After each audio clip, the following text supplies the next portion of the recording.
Dating pool diva, you got number 2 on here. Yeah, I have number 2. It's actually a question that we were going to use at the DP Love Revolution, but we kind of went over time, so we'll discuss it here. Essentially, what is intimacy, and how do you enhance intimacy in your relationships? Why is it important? Intimacy. Now, before we go and answer that question, we're coming upon the 9 o'clock hour, and we know that our show is from 7 to 9. We appreciate the last few weeks we have gone over. Tonight will be no different. Thank you. We will go through this question in its entirety, and then we will end the show with our rants and our closing. So right now we're looking at about 9:15, 9:30. We appreciate everybody that's listening to us right now, to hang in there with us, continue listening to us on the internet, listening to us on MixLR, and we appreciate the love that we're getting. And you know, this is good stuff. We don't want to shortchange the Dating Pool Diva in her segment, because we did go over in some of the earlier segments. So as far as the question, let's read it one more time, and then let's go through it and see what we get. Essentially, what is intimacy, and how do you enhance intimacy in your relationships? Why is it important? So first, we need to define it in our particular aspects, our perspectives. I'm gonna have a hard time with this one. Well, I'm getting another hit from our friends, and anonymous in Georgia is hitting me, reminded me, and it's a friend of mine, reminded me of a friend that she dated who was in a wheelchair.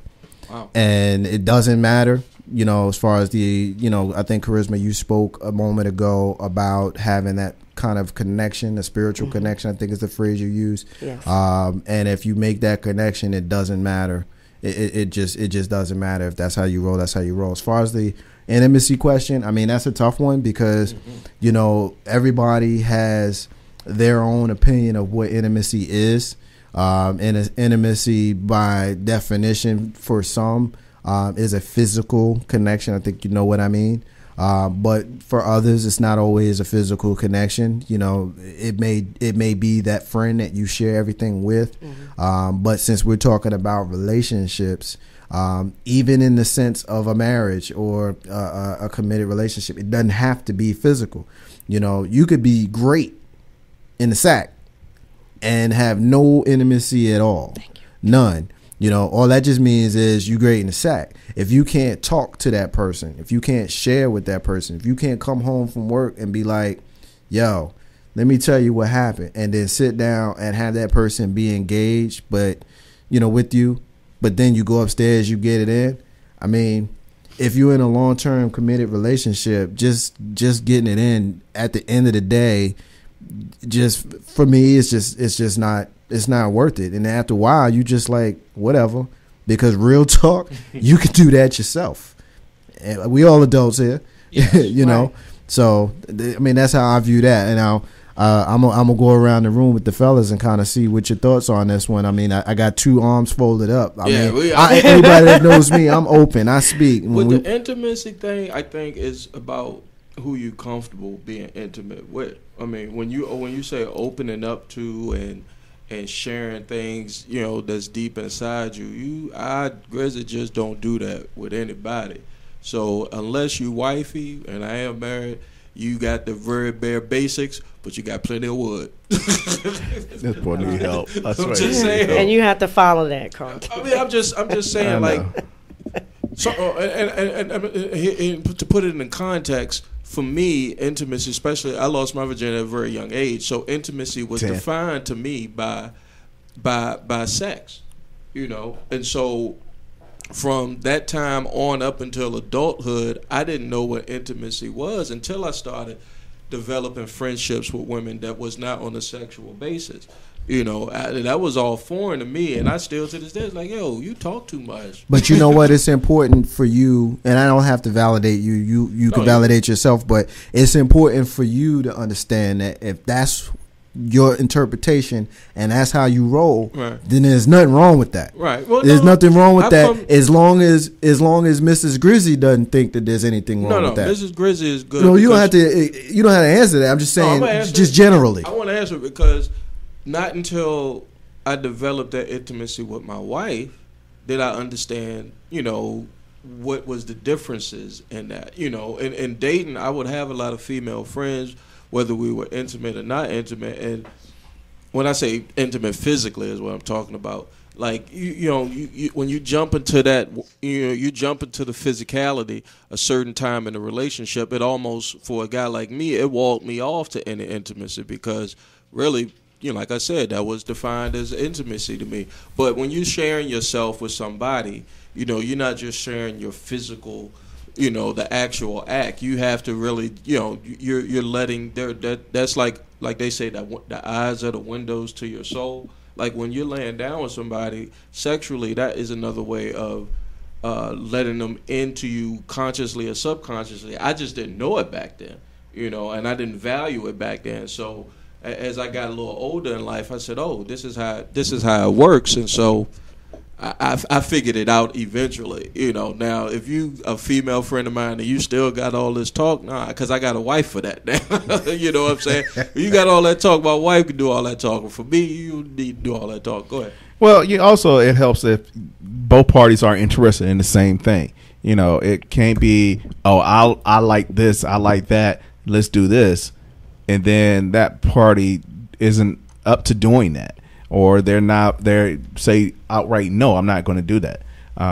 You have to be able to give and take in any type of relationship. And that's part of the intimacy to say, yes, I'll do this with my partner because I do care and love them.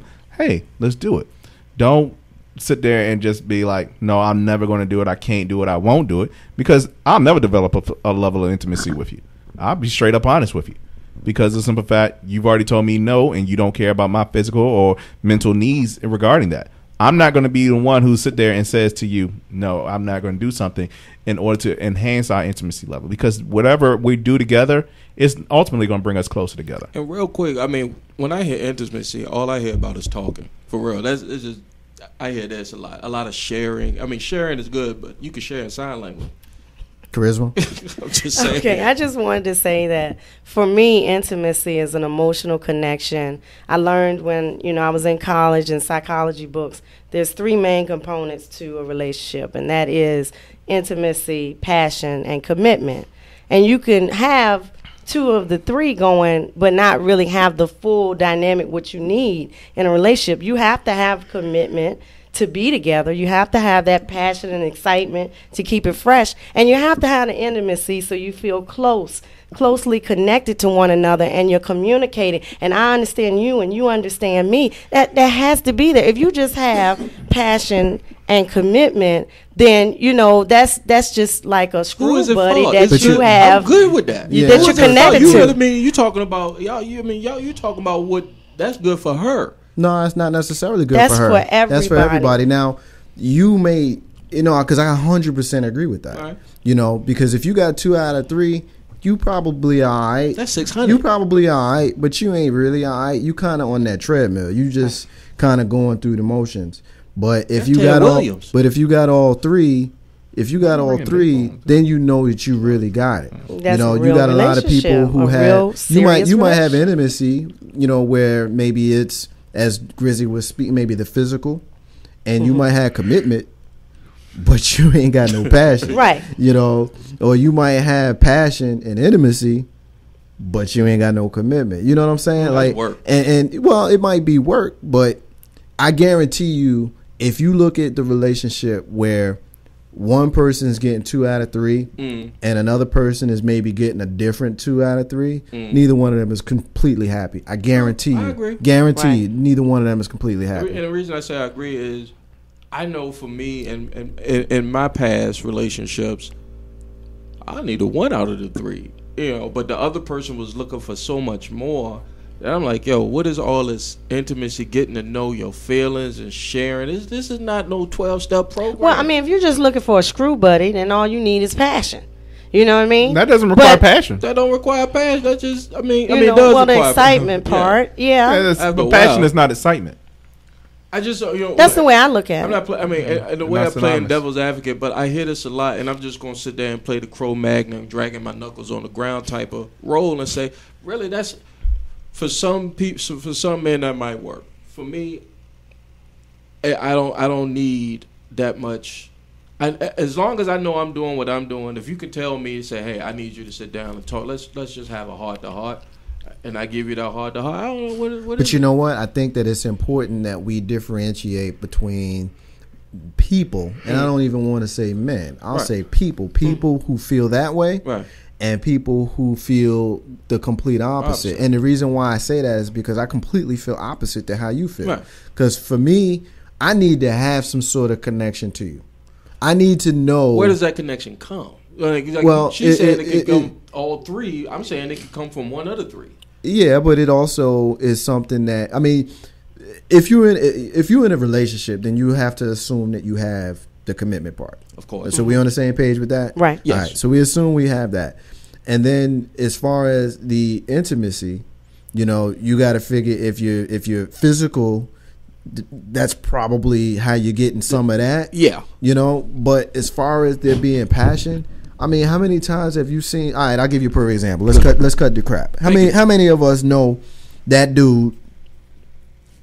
Not even the ladies. How many of us know that dude? Yo, you got married, and his reaction is, yeah, I'm married. Right. Yeah. You know what I'm saying? Or you know, you hanging with the boys, and you know, I'm spilling secrets, y'all. Don't get mad at me. Hey, but man. you know, but I'm just saying, you know, he ain't really bubbling about the fact that he going home to her. Right. He like, damn, he driving around the block that extra time, hitting the local pub before he hit home. For how many times? You know what I'm saying? I mean, and it's probably because he's missing not so much commitment because he going home, so he got that. He got that. It's one of the other two. It's because I don't look at it like I don't look for that trifecta, so to speak, because you can. I think that trifecta comes. It has its ebbs and flows in the nature of a serious long-term relationship. Sometimes the passion is there at a 10, but the intimacy may be at a 5. Or sometimes the commitment, hopefully the commitment is at a 10, and something else is there. I'm just saying it's. I don't that perfect trifecta, that triumvirate of triumvirate, yeah, of emotions that make up this intimacy thing. I swear to God, it's got to be for you ladies. It ain't for me. I disagree with that, Grizzy, and so We does disagree. and so does Toyana, who's hitting us again on the Facebook, Of course, on she's the gonna fan disagree page, with who me. saying couples get comfortable. And rather go through the motions rather than deal with the confrontation and uneasiness. Charisma, I 100% agree with her. Yes, on, I agree on too. that. I have a question for Mr. Carlton Banks.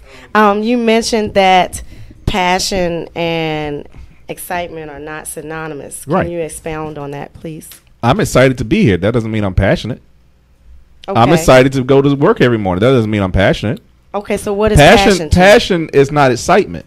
Passion is excitement is me being happy. Excitement is me just going all in out happiness. Passion is not that. Passion is more of an intimacy type thing. Passion is me saying, hey, to my wife, I love you. That's not me, hey, honey, I'm happy. It's not the same thing. It could be. I think a passion is a feeling, Yeah. an overwhelming feeling, maybe a lot of happiness and joy, What know, word do and you know is excitement. that adjective or that adverb, that overwhelming. Like I don't know if anything comes overwhelmingly. If it does, it doesn't come often. Well, I mean, I'll give you an example of passion. I mean, I'm passionate about doing Ain't No Half Steppin' with Marcus J. Right. Every single week, I look forward to coming in here and doing this show with y'all. I'm passionate about that. Right. You understand what I'm saying? And I'm passionate about my Cowboys. And you're passionate. But that's not happy. Happy I is wasn't not happy with my Steelers. Well, yeah, that's true. That's not happy. Yeah, that's true. Then when you put it that way, because I'm passionate. You're passionate about can the we Knicks. use passion and love in the same Yes. sense? Yeah. Okay. Happy is not love. Happy is not passionate. But I would Excitement hope is not what you that. love makes you happy. What makes you love makes you okay. What And sometimes what I love love is makes you me miserable. happy. Make you Right. miserable. You know, True. sometimes Yeah. love, and that's the realest statement. If we take anything away, sometimes love can make you And I miserable. think this is something I love my maybe- son. I'm happy to see my son. I don't tell my son, "Hey, I'm passionate about you." Till I that can't tell po- that to my till that son. report I'm card excited about my son. I love my son, but I'm not passionate about my I have son. a question for Charisma in this regard, being that she's the only female in here. Okay. Do women understand with men that in some like whatever level, because like the premise is that when women settle down, that's their apex as far as where they wanted to be, and for men, that's like, okay, that's not the end of the line, but you know, whatever else I was doing before I got to that apex, that is no longer, that's no more. So when I'll speak for me, and I'm gonna ask you if women to go through this, do women understand that when you're in a serious or long-term relationship or even married, that you're gonna have peaks and valleys? So if you're batting 500, if you're even keeled throughout the whole process till they put dirt over top of you, more than likely you're not going to have that overswing of emotion, because you know if something horrible happens, it happens, as opposed to when something horrible happens, that letdown just totally just shatters your image of how you wanted the relationship to go. Do women actually go? Because I think women go into things thinking that it's supposed to be sweet 100% of the time, and it's never going to be like that, and that's where they get disappointed. Well, I don't think those are real women, realistic women that live in the everyday world. Maybe children. Y'all were bred to be like that. Or young women. Y'all were bred to be like that. But in the show, you all get these images, and we'll let you. I'm sorry, but but some women get these images of, this man is the man that's going to be the man with me for the rest of my life. He can do no wrong. And as soon as he makes a slip up on something that might look like a little bit of wrong, it's hell for that man. I mean, that goes back to what we were discussing earlier about maturity. Right. If this is a young woman that hasn't been through a whole lot, hasn't experienced a lot, doesn't have a lot of wisdom, then of course they're going to expect that fairy tale, belief that we grew up on, that you're supposed to, have the white picket fence and the dog and, 2 kids and all of that going on. Recession took away all that. For real. Real women know that this is the real world and things aren't going to be 100% perfect, but if it's in the valley all the time, you mentioned that that ebb and flow. If it's always in the valley, then you're going to want that trifecta of emotions. Then, there's something wrong. Yeah. And something need to be assessed. Keep the passion. Yeah, I mean, we still don't know what passion is yet.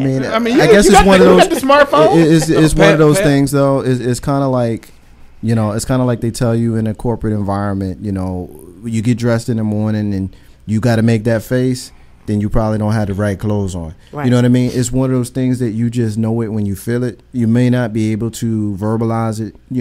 Like Hakeem just hit us up. He's agreeing with Carlton's assessment of passion, which, with respect to Carlton, I don't think you said anything. To be honest with you, I just don't. And I'm not saying that in a disrespectful way. I don't, and I hope it doesn't come off that way, because what I think you're saying doesn't really make sense to me, because it's one of those things that you can't tell somebody what passion should feel like for them. That's not what that wasn't the question. The question was defining or making them synonymous. Right. But you can't tell somebody what it feels like. Passion for me might be to pay the light bill today. Right. We'll be happy to do Maybe that. Maybe it is. That's passion. Because it ain't been paid in a while. Right. And now you about to have lights. Yeah, exactly. For me, passion is writing, and I love it. It's something that I really feel. But can you tell Carlton what that passionate feeling of writing actually feels like? It's kind of like love is hard to describe. Exactly. So that's why I'm saying. But that's it's why not happy. But that's the whole thing. But that's why I say that I don't mean that in a disrespectful way, and I hope that's not how it came off. Because you can say it's not happy, but that's what it's for you. Happy. That may not be what it is for me. It might be, I am so overjoyed that I'm jumping up on this chair and I'm feeling passionate about whatever it is that caused me to jump up on this chair. And that's joy and jubilation. That's for me. You see what I'm saying? Right. So when we talk about those 3 components, they're going to be different for everybody. Right. They're going to be different for everybody. And the fact that you may have 1 or 2 or hopefully 3, and how those feelings manifest itself they will vary, not only from couple to couple, but all the way down to person. Right. Well said. Very well said. Well, I appreciate it. We're going to leave it there. Ain't no half step with Marcus J. We're about to take our final break. of the night. And when we come back, we got our rants and we got our closings. We're going to get it in for the final night of Ain't No Half Steppin' with Marcus J. For Black History Month. Keep it here. We'll be here in a minute.